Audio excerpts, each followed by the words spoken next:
Oke, saya ulangi lagi terkait dengan prosedur pembuatan instrumen. Ya, langkah pertama yang harus dilakukan adalah menentukan variabel. Variabelnya ditentukan dulu.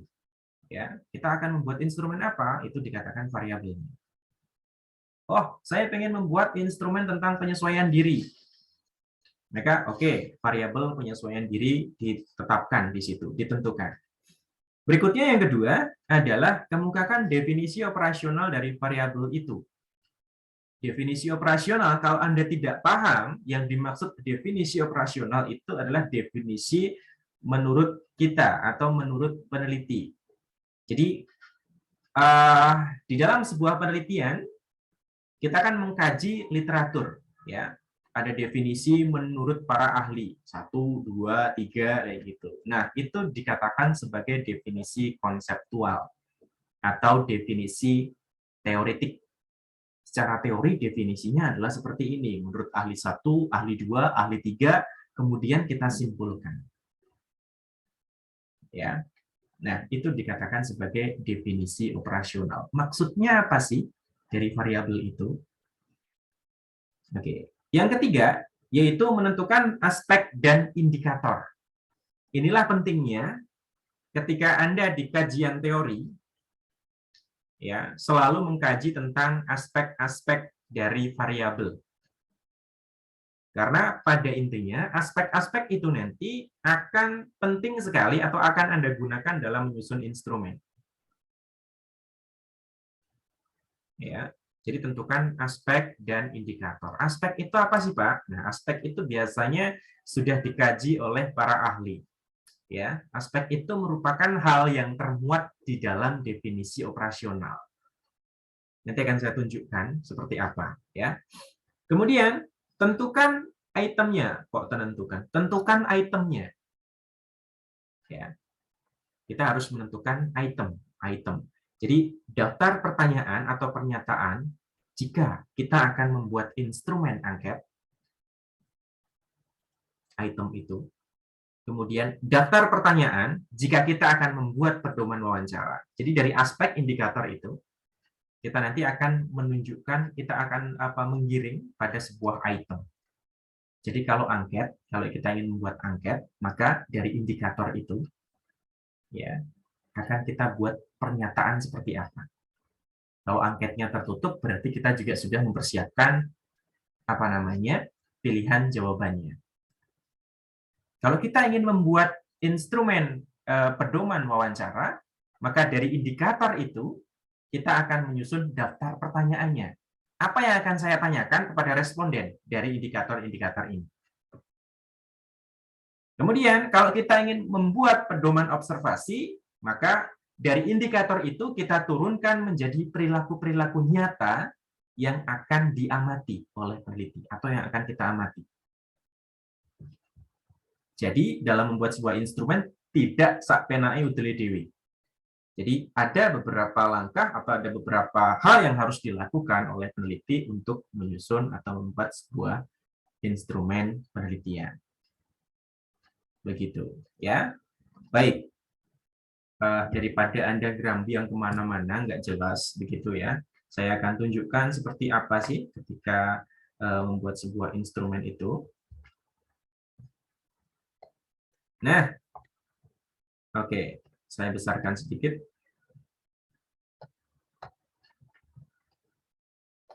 Terlihat atau tidak tulisan saya yang ada di dalam Word ini? Terlihat, Pak. Terlihat ya. Kalau kurang besar silahkan di zoom sendiri nanti ya. Kalau di handphone rata-rata kan di sini menggunakan handphone ya. Jadi bisa di zoom sesuka hati itu. Mau di zoomnya di bagian mana begitu. Nah, kalau tadi yang ada di PPT itu adalah konsepnya. Nah, di sini kita akan belajar secara langsung. Yang pertama tadi kan menentukan variabel terlebih dahulu ya. Kita menentukan variabel terlebih dahulu. Dalam contoh ini, saya akan membuat instrumen tentang penyesuaian diri siswa di sekolah. Ini saya ambil contoh dari salah satu penelitian saya ketika S2 dulu. Ya. Hal yang ingin saya ukur adalah saya ingin mengetahui tingkat penyesuaian diri siswa di sekolah atau kemampuan penyesuaian diri siswa di sekolah. Maka saya tetapkan itu menjadi variabel yang akan saya ukur. Berarti variabel itu yang akan saya buat instrumennya.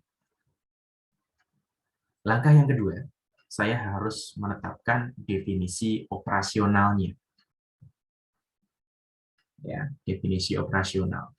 Kemampuan penyesuaian diri siswa di sekolah, yaitu kemampuan siswa untuk menyelaraskan kondisi diri dengan tuntutan serta aturan lingkungan sekolah, guna mendapatkan keserasian antara diri dengan lingkungan, sehingga dapat diterima dengan baik di lingkungan sekolah. Jadi, itu merupakan definisi operasional dari variabel penyesuaian diri siswa di sekolah. Ini hal yang selalu ditanya oleh penguji. Saya ingin tahu, Mas atau Mbak, definisi operasional dari variabel kamu itu apa? Rata-rata mahasiswa itu tidak menghiraukan ini. Jadi begitu, yang penting bisa disampaikan judulnya tanpa dipahami maksud dari judul itu atau masing-masing variabel itu. Kacau kalau sudah seperti ini. Ya. Karena harapannya mahasiswa itu pikirannya yang penting udah ujian, lulus, nganggo selempang SPD, dan untuk apa jenenge kiriman paket makanan, minuman, dan lain sebagainya, bisa foto-foto, bisa update status, dan lain sebagainya. Itu biasanya yang akan membuat konsentrasi itu menjadi terpecah. Oke ya. Jadi pada intinya, definisi operasional itu adalah definisi dari variabel itu. Gampangannya, kasarannya, definisi dari penyesuaian diri siswa di sekolah itu apa? Jadi kalau dioperasionalkan, konkretnya bagaimana gitu. Sehingga ketika ditanya, apa sih yang dimaksud dengan penyesuaian diri siswa di sekolah? Jadi yang dimaksud dengan penyesuaian diri siswa di sekolah adalah kemampuan seorang siswa ya untuk menyelaraskan kondisi diri. Kita seperti apa menjadi siswa dengan tuntutan di lingkungan sekolah. Ya. Tujuannya untuk apa? Kalau selaras antara kondisi diri dengan lingkungan, kita bisa diterima dengan baik dan bisa bersosialisasi secara baik dengan lingkungan itu. Kemampuan itu dinamakan kemampuan penyesuaian diri. Oke, sudah dapat nih definisi operasional variabelnya. Yang ketiga, kita menentukan aspek dan indikator. Dua aspek ini biasanya sudah saya kaji atau sudah dikaji terlebih dahulu di bab 2. Jadi di situ saya harus mengkaji tentang aspek-aspek penyesuaian diri. Kita memperoleh pendapat dari para ahli, kemudian kita simpulkan. Dari pendapat ahli-ahli itu, aspek-aspeknya apa saja sih? Nah, saya menemukan ada dua aspek dalam penyesuaian diri, yaitu aspek penyesuaian pribadi.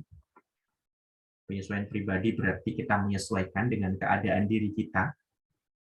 Kemudian penyesuaian sosial. Setelah kita melakukan penyesuaian pribadi, maka kita melakukan penyesuaian secara sosial dengan lingkungan atau dengan orang lain, orang-orang yang berada di luar kita. Ketemu dua aspek itu. Dari mana dapatnya? Dari kajian para ahli di bab 2. Oke. Jadi bab 2 harus mengkaji itu untuk menemukan aspek-aspeknya. Ya, cari di dalam buku, literatur jurnal, ya, kemudian di berbagai macam sumber-sumber referensi yang lain, itu kita bisa mendapatkan aspek-aspek itu. Kemudian setelah menentukan aspek, kita rinci lagi, kita turunkan per aspek ini menjadi indikator.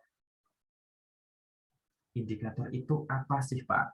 Indikator itu merupakan turunan dari aspek. Kalau aspek ini merupakan penjabaran, turunan dari definisi operasional. Jadi kalau Anda lihat, di dalam definisi operasional ini terdapat dua aspek sebenarnya. Kemampuan penyesuaian diri siswa untuk menyelaraskan kondisi diri, ini dikatakan sebagai penyesuaian pribadi, ya, dan juga untuk menyelaraskan antara kondisi diri dengan lingkungan sosial, itu dikatakan sebagai penyesuaian sosial. Kemudian Yang selanjutnya yang perlu dilakukan adalah menurunkan dari masing-masing aspek itu menjadi indikator. Atau bisa disebut ciri-ciri dari penyesuaian pribadi itu apa sih? Maka Anda bisa mengatakan itu sebagai sebuah indikator. Indikatornya adalah ini, ada dua penyesuaian pribadi itu. Indikator dari penyesuaian pribadi adalah mengetahui kelebihan dan kekurangan di dalam diri. Indikator yang pertama. Indikator yang kedua, berpendapat sesuai dengan kemampuan. Jadi, seorang individu yang bisa melakukan penyesuaian pribadi, itu setidaknya dia itu mengetahui kelebihan dan kekurangan dalam diri.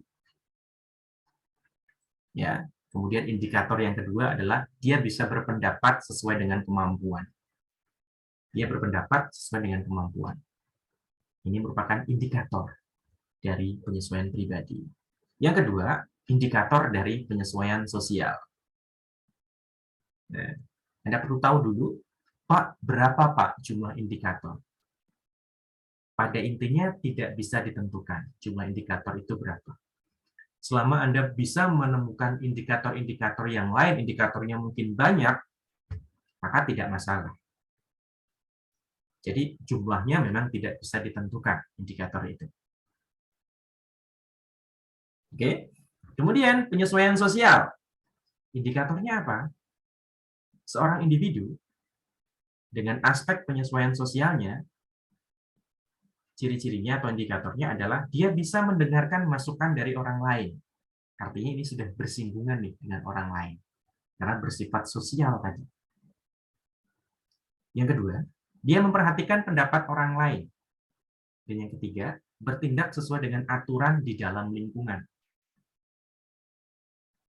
Jadi, seorang indikator dari seseorang yang melakukan penyesuaian sosial, itu dia bisa mendengarkan masukan dari orang lain, memperhatikan pendapat orang lain, dan bertindak sesuai dengan aturan di dalam lingkungan. Ciri-ciri atau indikator dari penyesuaian sosial. Oke, kita sudah ke 3 tahapan. Variabelnya sudah, definisi operasionalnya sudah, aspek dan indikatornya sudah dapat nih. Oke ya. Langkah selanjutnya adalah menentukan item. Nah, ini yang akan kita lakukan. Menentukan item. Jadi tadi kan dibagi menjadi 3 ya. Apakah kita akan membuat pedoman observasi, membuat pedoman wawancara, ataukah membuat angket, maka patokannya adalah aspek dan indikator ini. Oke, pahami dulu. Kalau masih ada yang dibingungkan, Anda boleh langsung cut penjelasan saya dan langsung ditanyakan. Oke. Kemudian setelah kita tentukan aspek indikator, kita menentukan itemnya. Nah, seperti ini. Item, poin-poin, ya, diperoleh dari penjabaran indikator variabel. Aspek, indikator. Begitu, ya. Nah, kalau kita akan membuat pedoman observasi dari aspek ini tadi, ya, dari aspek-aspek tadi, dari 2 aspek tadi, kemudian kita jabarkan. Kita perlu melihat dari indikator.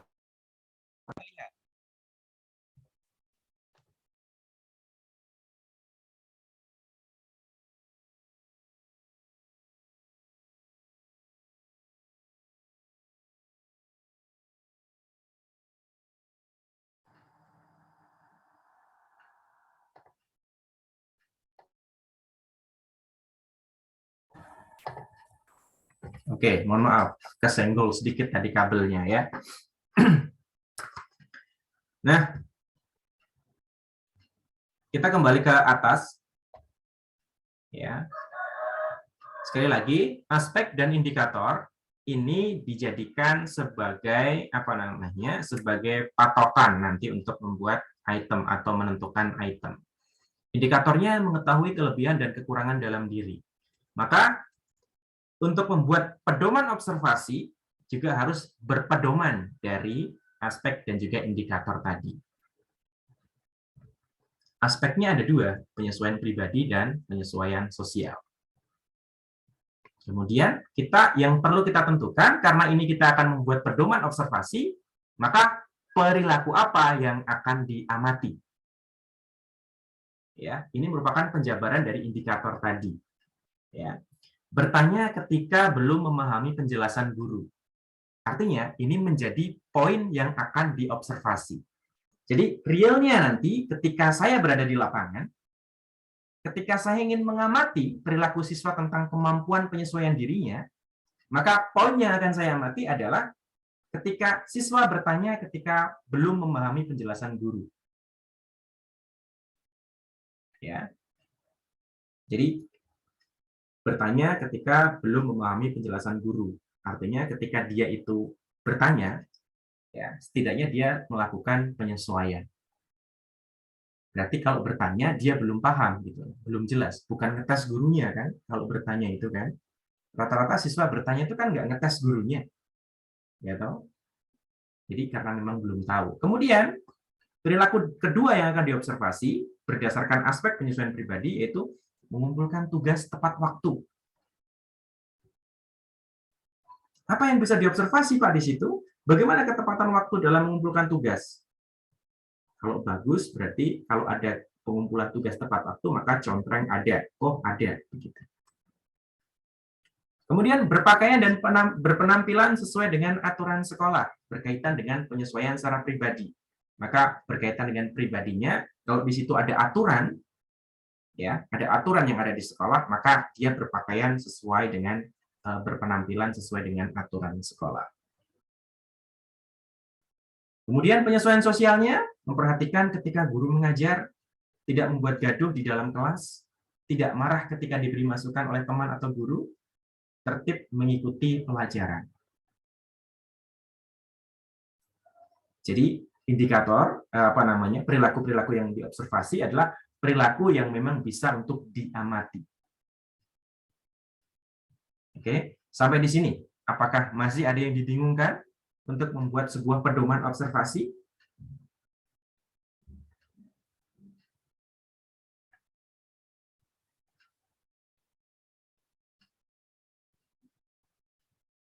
Oke, tidak ada berarti ya. Alhamdulillah gitu ya. Nah, itu tadi pedoman observasi ya. Jadi harus berpatokan pada aspek dan indikator. Semuanya nanti harus berpatokan dari aspek dan indikator yang akan diteliti. Kemudian, nah, kalau kita akan membuat angket, ya, atau mungkin ke wawancara dulu saja. Ke wawancara dulu saja. Nah, pedoman wawancara, di sini kan kelihatannya hanya berupa daftar pertanyaan saja. Ada pertanyaan 1 sampai dengan pertanyaan ke-7. Ya. Tetapi dalam menyusun daftar pertanyaan ini harus berpatokan pada indikator apa yang akan diukur tadi. Aspek dan juga indikatornya tadi. Apakah Anda tahu tentang kelebihan yang Anda miliki? Apa saja itu? Daftar pertanyaan. Jadi ini merupakan daftar pertanyaan yang akan digunakan untuk mewawancarai responden. Kemudian, apa saja kekurangan yang kamu miliki? Kemudian, apa yang kamu lakukan ketika berpendapat dengan orang-orang baru? Bagaimana cara kamu untuk berkomunikasi dengan orang yang baru kamu kenal? Apa yang kamu lakukan ketika orang lain sedang berbicara? Ketika ada tata tertib sekolah, langkah apa yang kamu lakukan? Daftar pertanyaan itu tidak serta-merta muncul begitu saja tanpa melalui tahapan tadi, yaitu menentukan aspek dan indikator. Ya, jadi ini nanti akan sinkron. Variabelnya tentang penyesuaian diri, maka instrumennya nanti juga akan berkaitan tentang penyesuaian diri juga. Kalau melakukan observasi, ya observasi tentang penyesuaian dirinya, perilaku yang tentang penyesuaian diri itu. Kalau wawancara, ya mewawancarai tentang penyesuaian diri itu tadi. Jadi tidak asal buatnya ini. Karena tadi ini adalah pedoman wawancara. Jadi daftar pertanyaan tentunya. Jawaban yang ada di sini. Ditulis tangan biasanya. atau kalau mau digunakan sebagai lampiran penelitian boleh diketik ya, jadi dari orehan tangan gitu, dari tulisan tangan kemudian diketik kayak gitu. Oke, itu kalau membuat pedoman wawancara. Sudah dua pedoman ya tadi ya, pedoman observasi yaitu berkaitan dengan perilaku real yang akan diamati. Pedoman wawancara berarti daftar pertanyaan yang akan dilontarkan kepada responden yang akan diwawancarai. Baik, berikutnya, nah ini adalah angket. Oke, saya salah dalam urut-urutannya tadi ya. Nah, angket. Kalau angket tadi sama, jadi berpatokan pada aspek dan indikator. Kemudian menentukan item, item itu merupakan penjabaran dari indikator itu. Ya, di sini item ini bahasa Inggris ya, kalau bahasa Indonesianya item begitu. Ada A-nya, bukan item ya. Item itu hitam nanti. Ya. Item itu merupakan nomor-nomor atau jumlah dari pernyataan atau pertanyaan angket. Ya. Kalau pedoman wawancara, item itu berarti jumlah perilaku yang akan diobservasi. Kalau dalam pedoman wawancara ya, item itu dikatakan daftar pertanyaannya. Berapa jumlah pertanyaan yang akan dilontarkan kepada responden? Begitu. Kalau dalam angket, item itu dikatakan jumlah pernyataan yang akan diisi oleh responden. Begitu. Ya. Kemudian item di sini, kalau di dalam angket ada item favorable dan item unfavorable. Gampangannya pernyataan positif dan pernyataan negatif. Favorable itu maksudnya adalah pernyataan positif, yaitu pernyataan yang mendukung dari variabel penelitian. Jadi pernyataan itu nanti isinya ya mendukung dari variabel yang menunjukkan dukungan pada variabel. Kalau unfavorable berarti yang bertolak belakang, yang tidak menunjukkan variabel. Gampangannya seperti ini. Favorable itu adalah pernyataan yang menunjukkan tentang ini. Kalau unfavorable yang bertolak belakang dari penyesuaian diri atau penyesuaian pribadi atau penyesuaian diri siswa di sekolah tadi. 1, 2, 3, 4, 7, 5, 6 ini merupakan item. Jadi di dalam indikator ini terdapat 6 pertanyaan. Indikator yang kedua terdapat 5 pertanyaan. Indikator yang ketiga, dari aspek yang kedua, indikator yang pertama, begitu, ada berapa di sini? 3, kemudian 7, ada 9. Iya, betul ya? 3, 7, iya betul, ada 9 pertanyaan. Ini merupakan item-itemnya. Kemudian kita langsung saja bentuk dari pertanyaannya. Ya. Favorable dan unfavorable silakan dikaji sendiri nanti di dalam penyusunan instrumen dalam buku metode penelitian itu ada semua. Ya. Kemudian di sini, nah saya contohkan. Kalau kita lihat, ya dari aspek penyesuaian pribadi, indikator yang pertama mengetahui kelebihan dan kekurangan dalam diri. Ya. Item tersebut saya masukkan di pertanyaan nomor 1, pertanyaan nomor 2, pertanyaan nomor 3, 4, 7, 5, 6. Ini merupakan cara acak ya. Jadi untuk menentukannya itu harus dengan cara yang acak. Sekarang kita lihat. Pernyataan nomor 1. Ya, pernyataan nomor 1. Saya menyadari bahwa saya memiliki kekurangan dalam diri. Pernyataan tingkah laku. Jadi yang akan diisi oleh responden itu adalah pernyataan ini. Yang pertama, saya menyadari bahwa saya memiliki kekurangan dalam diri. Pilihan jawabannya ini bervariasi ya. Tergantung dari apa yang akan diukur. Ini biasanya kalau saya adalah sangat sesuai, sesuai, tidak sesuai, dan sangat tidak sesuai. Karena apa? Ini akan mengukur diri sendiri. Kalau pernyataan itu sesuai dengan diri saya, maka saya contreng di sesuai. Kemudian, pertanyaan yang kedua. Ini juga masih merupakan indikator. Indikator yang pertama. Kekurangan yang saya miliki, saya jadikan sebagai motivasi untuk menjadi lebih baik. Kenapa pertanyaan nomor 2 ini masuk menjadi item yang favorable? Ya, karena apa? Karena pernyataan ini memuat unsur tentang mendukung tentang penyesuaian diri. Jadi kekurangan itu malah justru dijadikan sebagai motivasi untuk menjadi lebih baik. Pernyataan yang positif. Begitu. Kemudian coba yang ketiga, nomor 3 ya. Nomor 3 ternyata masih masuk di indikator yang pertama. Saya tidak memahami keadaan diri saya dengan baik. Ya, saya tidak memahami keadaan diri saya dengan baik.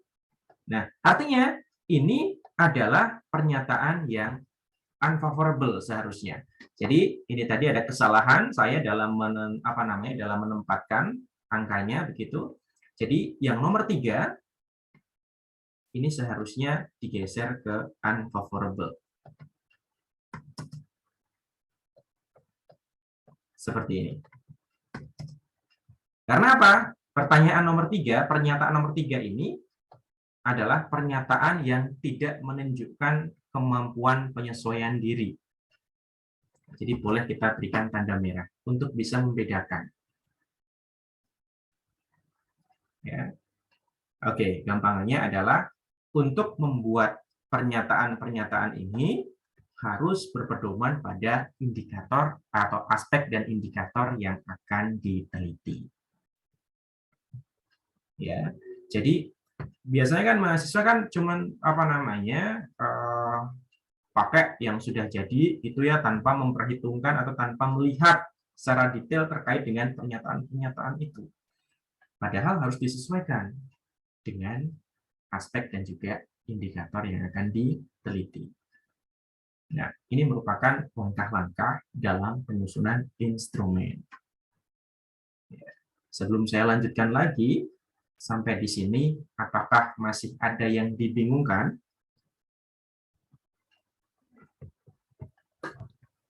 Pak, boleh bertanya, Pak? Boleh, silakan. Kalau di dalam instrumen itu penulisannya, apakah harus disertakan itunya, Pak? Angketnya juga, Pak? Atau pedoman itu angketnya aja, Pak? Yang di mana? Di mana maksudnya? Yang di bab 3 itu loh, Pak. Oh, bab 3. Yang unfavorable sama itu favorable-nya atau disertakan juga ininya, Pak, angketnya, Pak? Angketnya, oke. Biasanya di dalam bab 3 itu yang dimunculkan hanya kisi-kisinya saja. Kisi-kisinya itu ini. Ini adalah kisi-kisinya.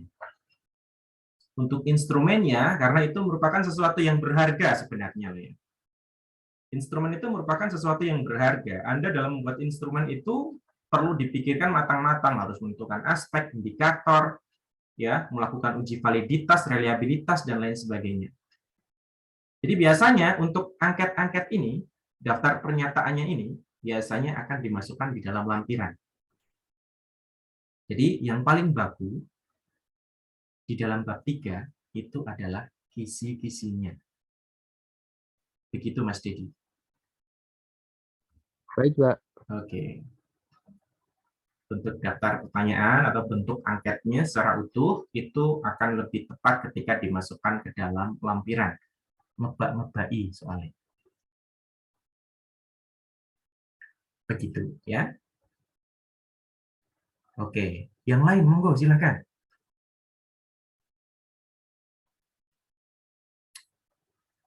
Jadi jangan sampai nanti di tengah jalan bingung untuk membuat instrumen itu ya. Padahal sudah dijelaskan gitu. Walaupun sebenarnya bukan ranahnya di sini ya, di bimbingan penulisan skripsi begitu. Hanya penulisannya saja sebenarnya.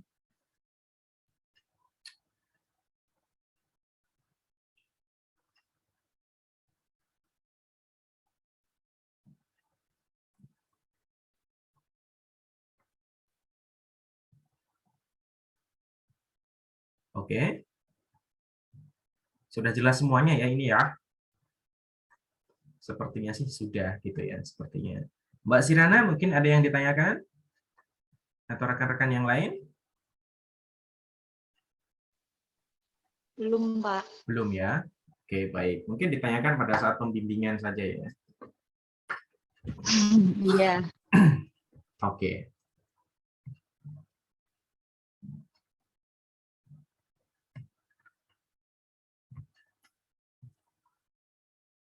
Ini menjadi dua dua pandangan dalam diri saya, dalam pemikiran saya begitu. Nanti ini diam itu bingung ataukah memang sudah paham begitu. Jadi prosentasenya kira-kira antara bingung dan pahamnya itu berapa persen gitu ya. Kalau 50-50 ya setidaknya separuhnya sudah paham lah. Tapi yang yang nanti mengkhawatirkan itu adalah diam karena bingung atau tidak berani untuk bertanya begitu. Karena mau tidak mau, ketika Anda nanti menyusun skripsi, Anda akan bersinggungan dengan instrumen ini begitu. Ya, terlepas dari nanti pembimbing itu akan mengarahkan seperti apa, tetapi basicnya setidaknya Anda tahu. Jadi, oh, kalau membuat pernyataan-pernyataan di dalam angket ini, ternyata membutuhkan beberapa tahapan loh yang harus dilakukan. Kita harus menelaah variabelnya dulu, menurunkan aspek indikator, baru menentukan item. Oh, untuk bisa menunjukkan menuliskan butir-butir perilaku-perilaku yang akan diobservasi, ternyata tidak langsung kita tuliskan apa yang akan kita observasi. Ternyata harus melewati beberapa tahapan juga. Oh, untuk menuliskan butir-butir daftar pertanyaan itu ternyata tidak serta-merta dengan seenaknya udel kita gitu, kita membuat daftar pertanyaan kayak gitu. Ternyata apa? Ternyata harus melalui beberapa tahapan gitu. Proses itu yang memang harus dipahami gitu. Ya. Sekali lagi terlepas nanti akan diarahkan oleh pembimbing masing-masing yang memiliki karakter yang berbeda-beda, di mana masing-masing pembimbing itu pasti tidak ada yang berkeinginan untuk menjerumuskan para bimbingannya. Anda harus paham dasar-dasarnya gitu. Ya. Bagi di S1 seperti ini mungkin belum begitu terlihat gitu. Tapi kalau Anda nanti punya keinginan untuk lanjut S2, ya di kampus yang barangkali agak sedikit berbeda kulturnya gitu, Anda baru akan merasakan, oh iya, ternyata gitu ya. Ternyata memang benar-benar kita harus tahu nih prosedurnya dalam membuat sebuah instrumen gitu.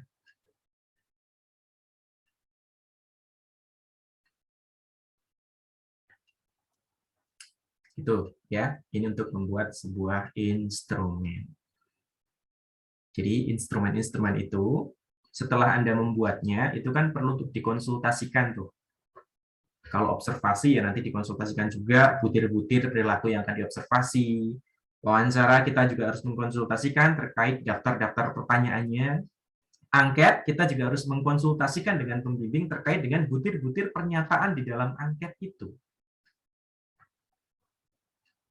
Ketika pembimbing sudah ACC, maka Anda boleh untuk melakukan uji coba. Khusus untuk angket. Kalau untuk pedoman wawancara dan observasi, ketika memang pembimbing itu sudah ACC, Anda boleh langsung untuk menggunakan. Proses untuk mendapatkan ACC itu dikatakan sebagai namanya adalah expert judgment. Jadi pembimbing itu adalah seseorang yang expert. Begitu mengoreksi atau melihat pekerjaan dari mahasiswa bimbingannya, selama itu sudah sinkron dengan variabel, dengan judul, ACC, maka expert judgment-nya lolos. Anda boleh untuk melakukan penelitian menggunakan alat ukur itu. Ya. Tetapi kalau angket, ya, angket ini perlu untuk diuji validitas dan reliabilitasnya. Anda sudah diajari belum untuk uji validitas dan reliabilitas? Sudah, Pak. Sudah, alhamdulillah. Ya, tinggal diimplementasikan saja nanti ketika Anda sudah membuat instrumen angketnya. atau membuat instrumen wawancara, pedoman observasi, dan lain sebagainya. Sampai di sini jelas ya?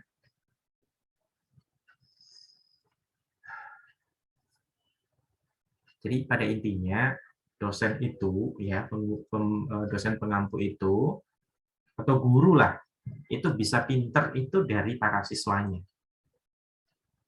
Karena biasanya akan muncul celetukan-celetukan yang tidak diprediksi oleh guru dari siswa kayak gitu. Ya, pertanyaan-pertanyaan yang mau nggak mau guru itu nanti harus mencari tahu gitu. Termasuk saya sebagai dosen, sebagai tenaga pengajar di sini, Anda sebagai mahasiswa saya, Anda inilah yang meminterkan saya sebenarnya. Kenapa? Karena pertanyaan-pertanyaan Anda yang mungkin tidak terprediksi oleh saya sebelumnya, ini bisa menjadi bahan evaluasi untuk saya. Oh, ternyata saya perlu menyelipkan materi ini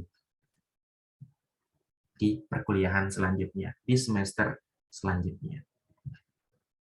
Jadi semakin bertambah nih kajian literaturnya. Gitu. Ya. Harapan saya semoga Anda bisa memahami dari apa yang saya sampaikan ini dengan baik. Gitu. Ya, San, sudah paham belum, San? Insya Allah sudah. Insya Allah sudah. Jadi kalau saya tanya sekali lagi, San, pada kamu, San. Oke, jangan dimatikan mic-nya, ya, San? Gimana? Oke. Jadi langkah-langkah yang harus dilakukan untuk membuat sebuah instrumen itu yang pertama harus ngapain dulu, San? Yang pertama itu identifikasi variabel-variabel yang diteliti, Pak. Oke, yang kedua? Yaitu menjabarkan, Pak. Menjabarkan apa? Itu. Menjabarkan variabel. Oke, ya. Kamu harus menentukan definisi operasional dulu, San, sebelum menjabarkan variabel itu ke dalam. Ya. Oke, lupa ya? Atau grogi, San? Ya, lupa sedikit.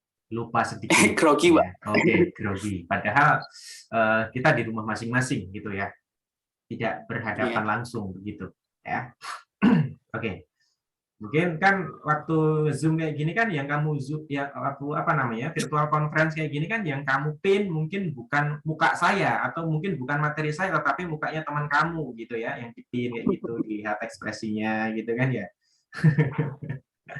Oke, setelah menentukan definisi operasional kemudian langkah berikutnya apa, San?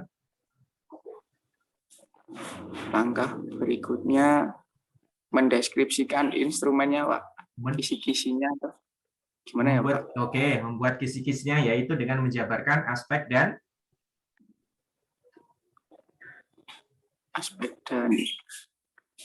variabel tadi, Pak.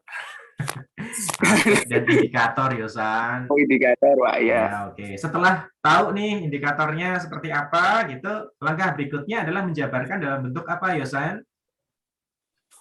Dalam bentuk angket. Iya, langsung kita langsung tergiring ke angketnya kayak gitu. Padahal tadi kita berbicara tentang instrumen secara keseluruhan. Saya sudah menjabarkan jadi 3 poin loh tadi, observasi, wawancara, dan angket. Ya kan? Angket kan langsung menjabarkan angketnya. Ternyata terbukti gitu. Nah, yang ada di dalam pikiran itu angket terus gitu. Padahal macam-macam instrumen itu. Tergantung dari penelitian yang akan Yosan gunakan. Penelitianmu kira-kira nanti kualitatif atau kuantitatif, Yosan Nugraha Jati? Kuantitatif. Kuantitatif. Berarti kira-kira akan menggunakan instrumen apa, Yosan Nugraha Jati?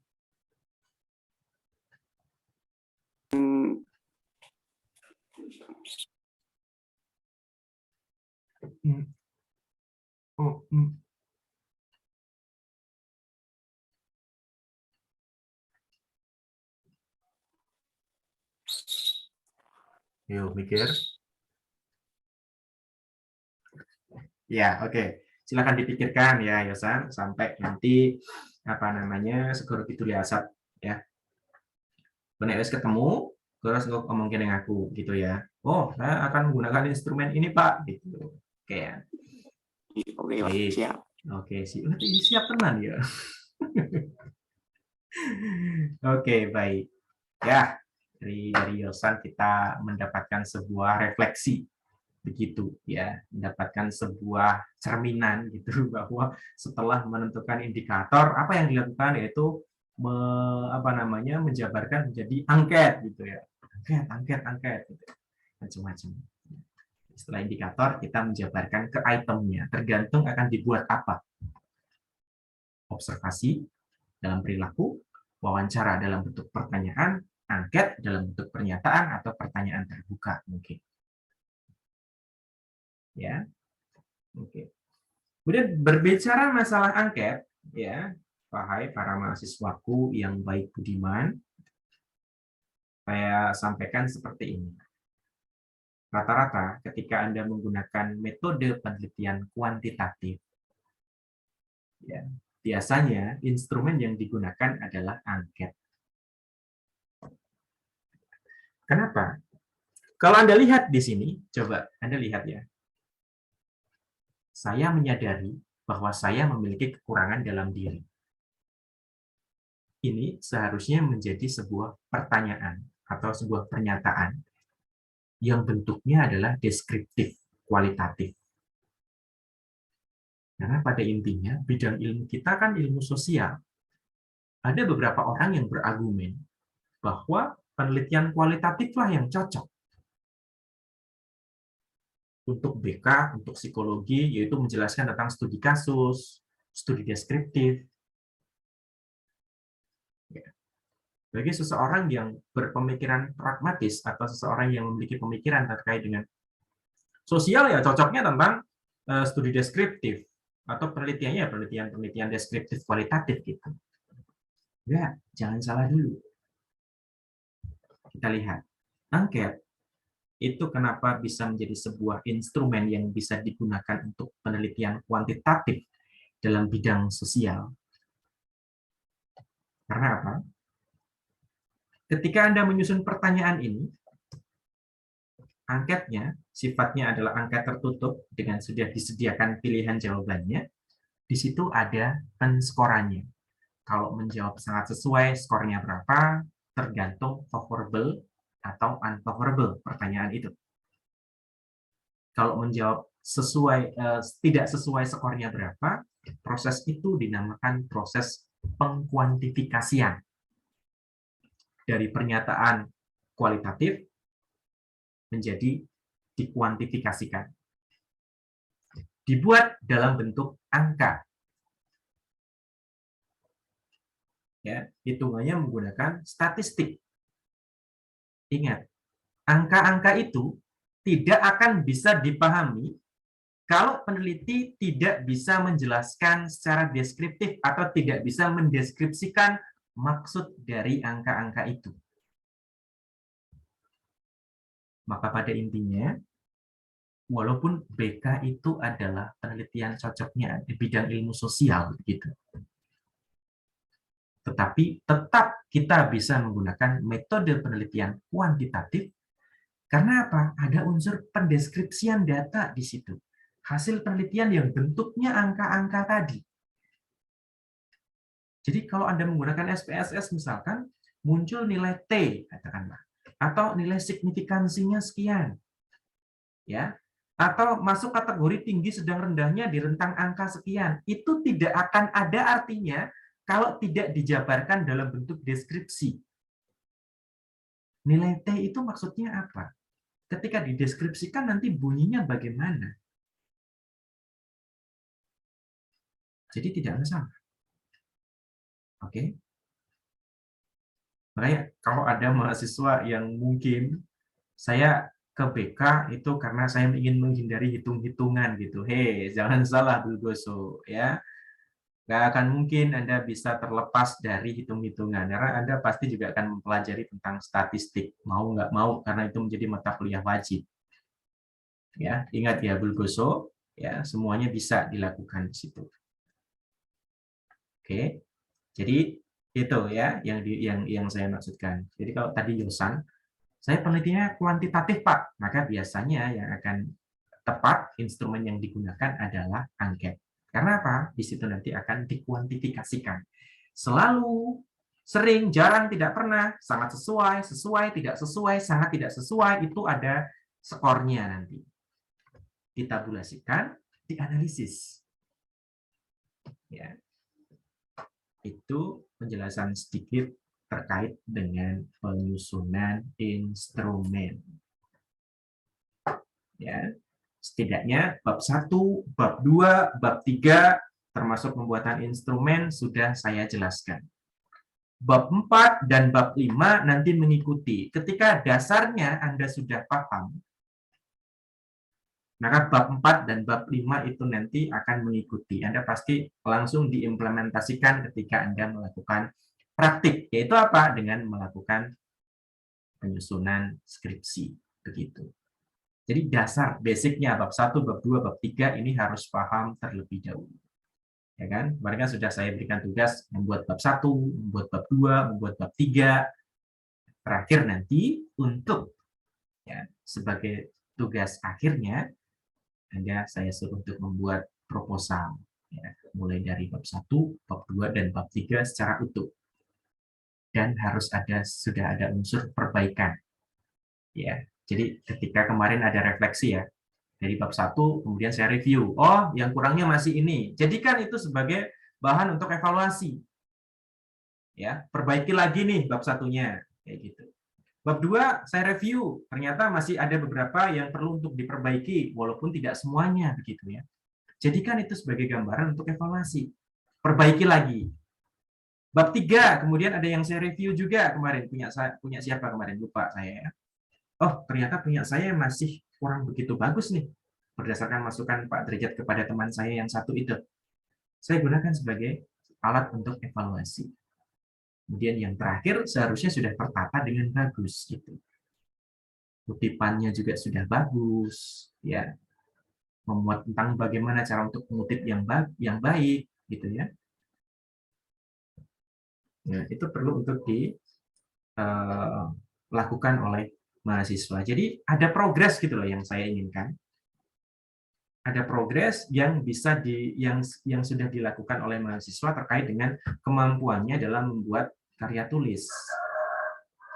Ya, untuk menyusun sebuah skripsi. Jadi setelah Anda mengikuti perkuliahan ini di semester 8 nanti Anda yang belum mengambil skripsi ya, Anda benar-benar sudah ready, sudah siap begitu.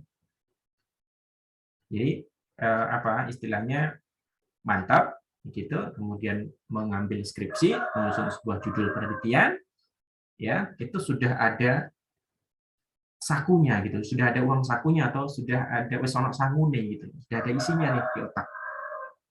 Anda konsultasi dengan pembimbing nggak ngeblank gitu, ya kan? Saya kan juga sudah mengajari itu bagaimana cara untuk membuat sebuah judul penelitian berdasarkan dari hasil observasi atau berdasarkan dari kebutuhan yang ada di lapangan begitu. Tahapan demi tahapan itu yang seharusnya diterapkan oleh Anda nanti. Karena mau tidak mau, suka tidak suka. Selama Anda kuliah, mulai dari semester 1 sampai dengan semester 8, yang paling berkesan itu hanya di skripsi. Ya. Jadi Anda merasakan benar-benar kuliah itu di skripsi sebenarnya. Ya. Kenapa? Itu yang paling berkesan. Ya. Nangis ya, udan panas cari referensi itu ditolak oleh dosennya, tidak di ACC, galau, temannya yang satu angkatan gitu sudah banyak yang lulus, kemudian bikin story di sosmed, aduh aku gimana nih gitu, kemudian membuat kata-kata statement yang sok bijak, orang itu dengan garisnya masing-masing padahal sakit kayak gitu ya. Biarlah tidak perlu tengok kanan tengok kiri, kita juga perlu loh tengok kanan tengok kiri gitu, mau nyebrang itu kalau kita nyelonong ya ketabrak gitu kan, tetapi digunakan sebagai pelecut bukan sebagai sesuatu yang melemahkan. Mau nggak mau skripsi itu yang paling akan berkesan gitu buat Anda. Ya kan persembahannya nanti kan macam-macam nih, buat calon imamku, buat bidadariku kayak gitu ya. Kemudian kemarin itu ada yang lucu sekali ya. Buat siapa ya kemarin itu? Buat pacarnya atau siapa gitu. Oh, buat barisan-barisan mantan yang sudah patah hati denganku seperti itu. Ada yang menuliskan seperti itu gitu. Wih, gila. Buaya darat nih mahasiswa gitu ya. Dosanya aja kalah gitu kan. Macam-macam. Nah, itu kan menjadi sebuah kreasi ya, sesuatu hal yang menarik gitu ya, unik sekali dari masing-masing mahasiswa itu. Oke. Sudah jelas ya untuk pembuatan instrumen. Ya, rekaman ini nanti akan saya share di YouTube, itu akan saya upload, kemudian bisa Anda pelajari lagi nanti. Ya. Oke, saya stop dulu saja ininya. Recordnya.